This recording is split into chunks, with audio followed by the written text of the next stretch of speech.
भारत पाकिस्तान के बीच तनाव की आशंका के बीच एक नई कूटनीति गतिविधि सुर्खियों में है। तुर्की का एक उच्च स्तरीय सैन्य प्रतिनिधि मंडल लेफ्टिनेंट जनरल यासर कादियोगलू के नेतृत्व में इस्लामाबाद पहुंचा है। ये दौरा ऐसे समय में हुआ है जब पाकिस्तान दावा कर रहा है कि उसे भारत की ओर से अगले 24 से 36 घंटों में सैन्य कार्रवाई की आशंका है। तुर्की की डिफेंस एजेंसी ने भी इस दौरे की पुष्टि की है। उनके मुताबिक प्रतिनिधि मंडल ने पाकिस्तान वायुसेना मुख्यालय का दौरा किया और सैन्य सहयोग व खुफिया साझेदारी को लेकर रणनीतिक वार्ता की।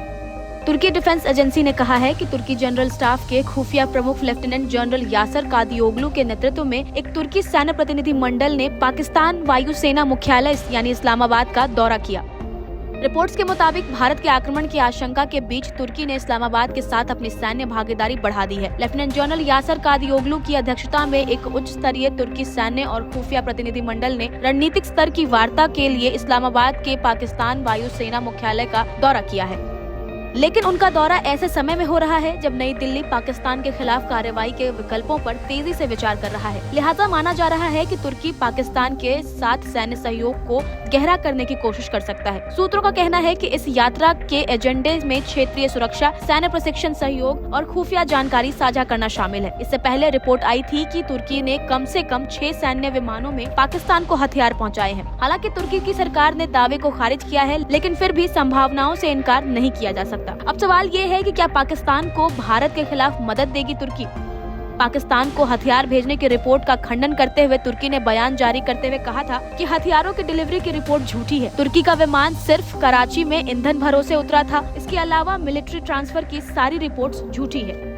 तुर्की का ये दावा इसलिए भी सच मालूम होता है क्योंकि कराची से उड़ान भरने के बाद तुर्की का विमान भारत के एयर स्पेस का इस्तेमाल करते हुए मलेशिया पहुंचा था। ऐसे में अगर वाकई हथियार पहुंचने का मकसद होता तो तुर्की का विमान कम से कम भारतीय एयर स्पेस का इस्तेमाल नहीं करता है। फिर क्या है हकीकत, उसकी पुष्टि हम नहीं कर सकते, लेकिन तुर्की के सैन्य अधिकारियों का इस्लामाबाद पहुँचना थोड़ा चौंकाता है। कई एक्सपर्ट्स मान रहे हैं कि युद्ध की स्थिति में तुर्की पाकिस्तान को समर्थन दे सकता है। तुर्की पहले भी कश्मीर को लेकर पाकिस्तान के हक में बात करता रहा है। हालांकि भारत की तरफ से कोई आधिकारिक प्रतिक्रिया नहीं दी गई है, लेकिन डिप्लोमेटिक ऑब्जर्वर्स चेतावनी दे रहे हैं कि तुर्की अगर पाकिस्तान को मदद देता है तो भारत को इन परिस्थितियों को नजरअंदाज नहीं करना चाहिए। जबकि कुछ एक्सपर्ट्स कह रहे हैं कि भारत सरकार के सैन्य अधिकारी जरूर पाकिस्तान में तुर्की के सैन्य अधिकारी की गतिविधि और संभावित मदद पर नजर रख रहे होंगे, भले ही सरकार की तरफ से कोई प्रतिक्रिया नहीं दी गई हो।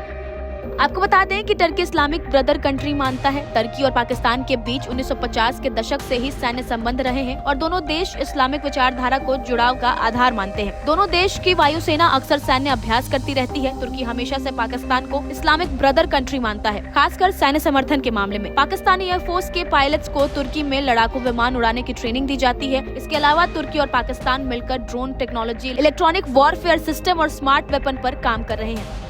नई दिल्ली की ओर से इस पूरे घटनाक्रम पर अभी तक कोई भी आधिकारिक प्रतिक्रिया नहीं आई है। हालांकि रक्षा विशेषज्ञों का मानना है कि भारत की खुफिया एजेंसी तुर्की के इस टाइम सेंसिटिव दौरे पर करीब से नजर बनाए हुए है। अब ऐसे में सवाल ये है कि क्या तुर्की युद्ध की स्थिति में पाकिस्तान के साथ खड़ा होगा? क्या ये दौरा सिर्फ नियमित सैन्य कूटनीति या भारत को संदेश देने की कोशिश? अब सवाल ये नहीं है कि तुर्की पाक गठजोड़ मजबूत है या नहीं, सवाल ये है कि क्या भारत तैयार है इस नई धुरी से निपटने के लिए? आपको क्या लगता है? आप अपनी राय कमेंट्स में जरूर बताएं।